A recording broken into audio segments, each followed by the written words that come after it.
Des images que beaucoup voudraient voir disparaître. La misère exposée à même nos rues, mais surtout une violence qui deviendrait récurrente au centre-ville de Besançon, due à une population marginale qui installe chaque année ses quartiers d'été autour du pont battant.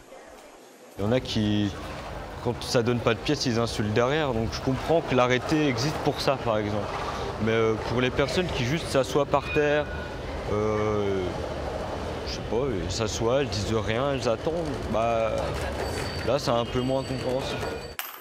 Un arrêté municipal interdisant la mendicité dans ce quartier de la ville qui a fait bondir les associations de défense des droits humains et de quelques habitants indignés par cette décision du maire. Une centaine de personnes réunies place Pasteur et assises symboliquement à même le pavé. C'est des personnes qui sont déjà dans le besoin, qui n'ont pas grand-chose pour vivre et le peu qu'ils peuvent avoir, entre guillemets, c'est un bout de trottoir et on est en train de leur retirer. C'est pas les gens dans la rue qui sont pauvres qu'il faut combattre, c'est la pauvreté dans notre pays. Je pense que ça va rien changer, que l'arrêté sera pas annulé, enfin sera pas abrogé, mais au moins que la ville se rende compte qu'il y a des gens qui sont pas d'accord. Un point de vue que ne défend pas ce riverain confronté chaque jour à ce qu'il juge comme une violence inacceptable. Je peux aujourd'hui comprendre que le maire prenne une décision pareille. Je réside juste à côté de la place Pasteur et nous sommes obligés de nettoyer la rue avec des seaux d'eau régulièrement, comme au Moyen-Âge, parce qu'il y a des gens, des incivilités qui sont dans la rue, qui sont ivres, qui pissent dans la rue.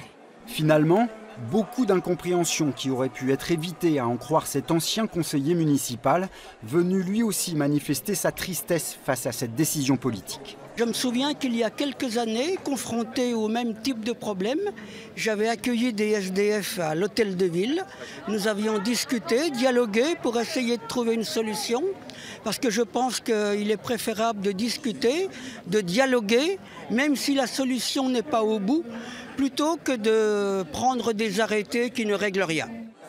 L'idée d'un meilleur dialogue qui ne gâcherait rien pour tenter de régler un véritable problème dans les rues byzantines cet été.